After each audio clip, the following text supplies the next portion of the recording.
this is a designation for the Noble Eightfold Path, that is right view, right thoughts, etc. The dense thicket, this is a designation for ignorance. The vast marshy swamp, this is a designation for sensual pleasures. The steep precipice, this is a designation for despair due to anger.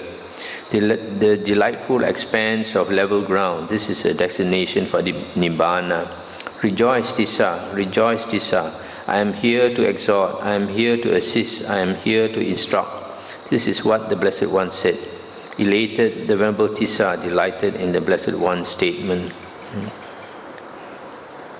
You see, towards the end, the Buddha says, you have to go through this, the spiritual path. You have to come to a fork road where you have doubt. Then if you take the right turn, you practice the Noble Eightfold Path correctly, then you must cross the dense thicket, the dense forest area, which is ignorance. If you walk the right path, you must go past ignorance. You have knowledge. And then after that, you have to go through sensual pleasures, the vast marshy swamp. Sensual pleasures will disturb you on the spiritual path. Then the steep precipice is despair due to anger. Anger also will disturb you. Then if you go through this, go to ignorance, go through sensual pleasures, go through anger, and finally you reach the delightful expanse of level ground. That is the Nibbana. So everybody who walks the spiritual path also has the same problems. It's not easy to walk the spiritual path. In the beginning you have a lot of doubts, whether you are ready to walk the spiritual path or not, whether you are willing to walk, whether the family will let you go or not, and all these things. And then if you make the determination, then you still have to struggle with yourself. You think you let go already, you wear the robes, but you inside you still haven't let go. So still a lot of kilesa, defilements within you. You have to fight, like sensual pleasures, temper, and all these things. Then if you make the effort, you plot on, you go to the jungle thicket, you go through the swamp, marshy swamp, then you have to climb up the steep precipice. Finally only you reach the top level ground. So it's only if you have the good fortune to have a good teacher, then it becomes a bit easier. Otherwise, a lot of people, they don't have a good teacher, they have to struggle very hard. 22.85. On one occasion, the Venerable Sariputta was dwelling at Savatthi in Jeta's Grove, Anathapindika's park. Now on that occasion, the following pernicious view had arisen in a monk named Yamaka. As I understand the Dhamma taught by the Blessed One, a monk whose asavas are destroyed is annihilated and perishes with the breakup of the body and does not exist after death. A number of monks heard that such a pernicious view had arisen in the monk Yamaka. Then they approached the Venerable Yamaka and exchanged greetings with him, after which they sat down to one side and said to him, "Is it true, friend Yamaka, that such a pernicious view as this has arisen in you? As I understand the Dhamma taught by the Blessed One, a monk whose asavas are destroyed is annihilated and perishes with the breakup of the body and does not exist after death." And he said, "Exactly so, friends. As I understand the Dhamma taught by the Blessed One, a monk whose asavas are destroyed is annihilated and perishes with the breakup of the body and does not exist after death." And they said, "Friend Yamaka, do not speak thus. Do not misinterpret the Blessed One. It is not good to misrepresent the Blessed One. The Blessed One would not speak thus. A monk whose asavas are destroyed is annihilated and perishes with the breakup of the body and does not exist after death." And stop here for a moment. So here, this monk, Yamaka, he has this view that an Arahant, when he dies, he is destroyed and does not exist anymore. Actually, this is partly true. But the way he has said it is wrong, because he says a monk is annihilated when he dies. A monk who has finished his work, whose asavas are destroyed, is annihilated, does not exist anymore after death. It is partly true in the sense that when a arahant enters nibbana, he does not exist anymore. But the Dhamma is teaching us that even before he dies, actually he does not exist. The self does not exist. There is no such thing as the arahant, the person. After you go, when we go to through the sutta, you will understand. Because a person is just a collection of 5 aggregates, and these collection of 5 aggregates are impermanent. So when the 5 aggregates come together, you say there is a person, there is a being, right? But it's just a temporary condition. In the first place, there's no such thing. Just like a flower. When you plant a flowering plant, initially there's no flower, and then you put water, you put fertilizer. After some time, the flower comes into existence, right? Then after some time, the flower will wilt. Then you ask, where did the flower go? The flower is just a condition, just a temporary condition. It does not, basically there's no such thing as a flower, just a temporary manifestation. So a being is also a temporary manifestation.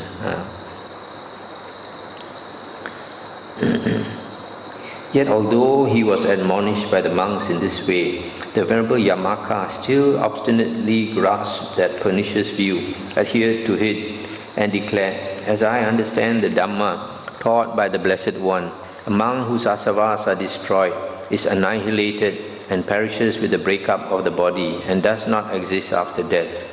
Since those monks were unable to detach the Venerable Yamaka from that pernicious view, they rose from their seats, approached the Venerable Sariputta, and told him all that had occurred, adding, it would be good if the Venerable Sariputta would approach the monk Yamaka out of compassion for him.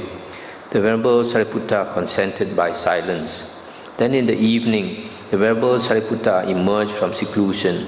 He approached the Venerable Yamaka and exchanged greetings with him, after which he sat down to one side and said to him, is it true, friend Yamaka, that such a pernicious view as this has arisen in you?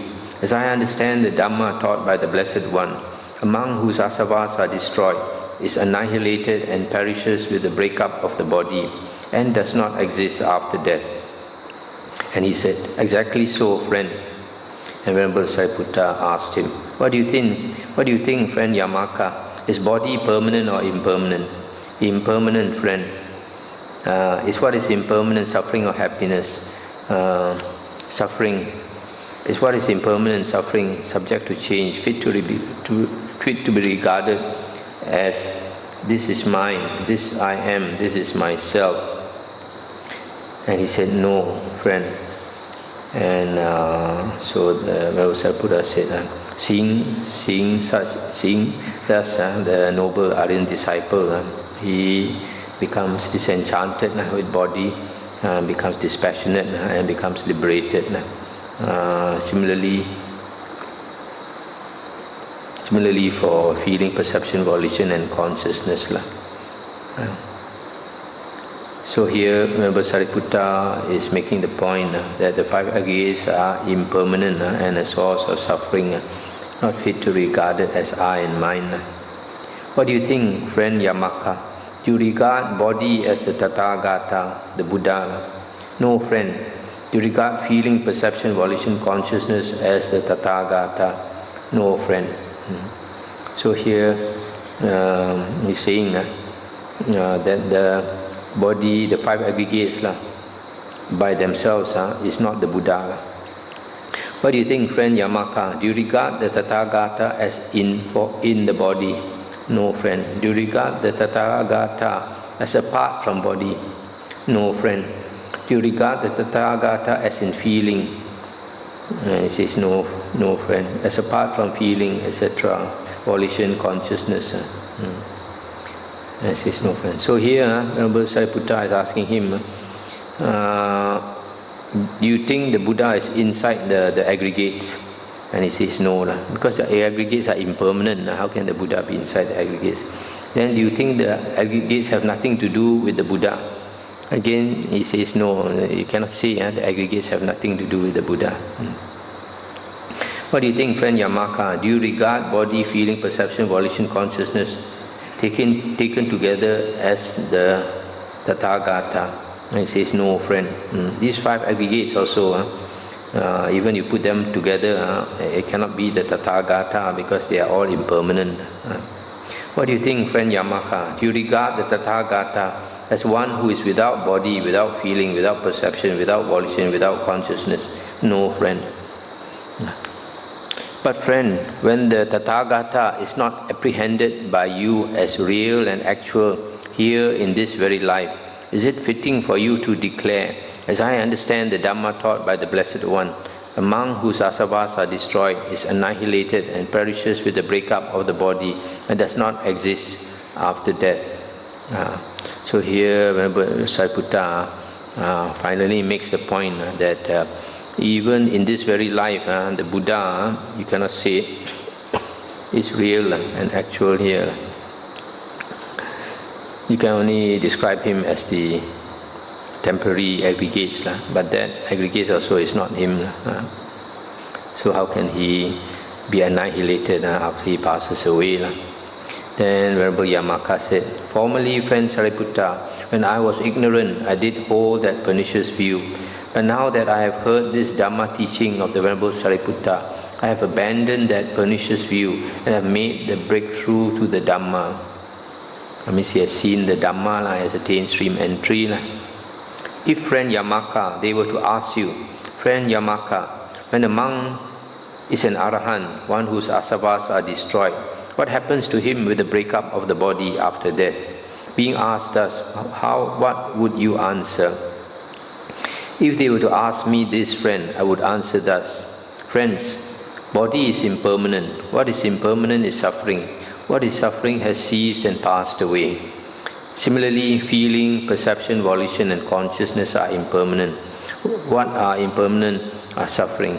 What is suffering have ceased and passed away. Being asked thus, friend, I would answer in such a way. Good, friend Yamaka. So, actually this monk Yamaka, he has cultivated, has probably been the monk for many years. So when Venerable Sariputta explained this, he very quickly he grasped, understood the Dhamma. So he said he has seen the Dhamma. And then, so Venerable Sariputta, to confirm that he understood, asked him, when an Arahant passes away, what happens to him? Then he says, if people ask me this, then I will say the 5 aggregates are suffering. And the 5 aggregates, when a person dies, the 5 aggregates have ceased and passed away. Suffering has passed away. Good, friend Yamaka. Now, friend Yamaka, I will make up a simile for you in order to convey this same meaning even more clearly. Suppose, friend Yamaka, there was a householder or a householder's son, a rich man with much wealth and property protected by a bodyguard. Then some man would appear who wanted to ruin him, to harm him, to endanger him, to take his life. It will occur to that man, this householder or householder's son is a rich man with much wealth and property protected by a bodyguard. It will not be easy to take his life by force. Let me get close to him and then take his life. Then he would approach that householder or householder's son and say to him, I would serve you, sir. Then the householder or householder's son would appoint him as a servant. The man would serve him, rising up before him, retiring after him, doing whatever he wants, agreeable in his conduct, endearing in his speech. The householder or householder's son would consider him a friend, a bosom friend, and he would place trust in him. But when the man becomes aware that the householder or householder's son has placed trust in him, then finding him alone, he would take his life with a sharp knife